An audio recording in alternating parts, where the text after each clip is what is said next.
I just wanted to share some of my experience, I suppose. Aisling, as I mentioned, the student was so keen on speech and language and people with communication difficulties, getting them involved in research. And I was very lucky when I was doing my clinical training for psychotherapy to have a fantastic supervisor, Ursula Bates, in Our Lady's Hospice in Blackrock in Dublin. And my master's research was on, as Ursula used to say, is we know there's a problem. Lots of research about there's a need for this, there's a need for that.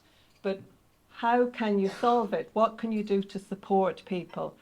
And the hospices were finding that there was more people coming in with motor neuron disease in this case, and they wanted to see what are the services they could offer. And so we looked at the psychological and psychotherapeutic approaches for people with motor neuron disease.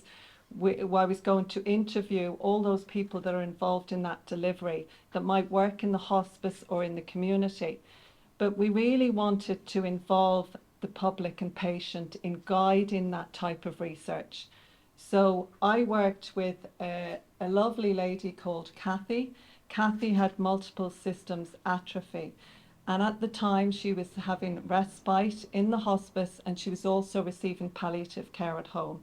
So Ursula said to me, we're going to get Kathy to guide the questions because Kathy had worked as a psychotherapist as well. And I'd just like to say Kathy has died not long after this work was done. And I'd just really like to commemorate her today. But why I'm saying it is, we communicated. I visited her in a home and I also worked with her in the hospice. And the first thing I saw was this.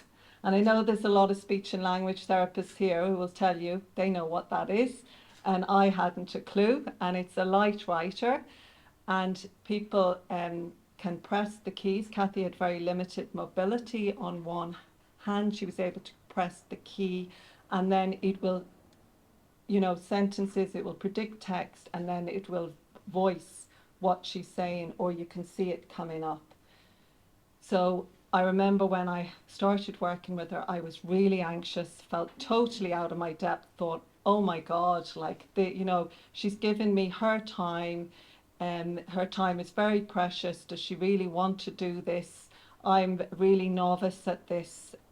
And we worked together and it was very difficult to get it through ethics because the ethics people said, oh, this is a vulnerable person. And, she was determined to do this work and she guided the questions that I subsequently asked in my research. And just to say, what I found is it really helped me to understand patience, working with someone with communication difficulties. I had to adapt the way I communicate. She adapted for me how she communicated. Working with someone with palliative care needs is a lot of fatigue and you have to work when they're available and you have to be very, persevere with it. But what I'd say to you is it's so rewarding. I'm delighted here today. We have so many researchers, but we've so many younger researchers as well. And we really want, you're the next generation, you're the flag bearers. PPI now is so important that, think about it at the very, very start. Who can you involve? How can you involve them? And what I'd say to you is don't take no, just think about how do I get them involved and make the argument for getting people involved. So I'm just going to, this is a slide that Aisling put together and she put it of her experiences of what she's using as a student therapist. And I learned a lot actually working from her how to communicate as well. So it was really good experience. And then just the agenda for the day. We're going to have Professor Nicole Muller come up and speak to us in a minute.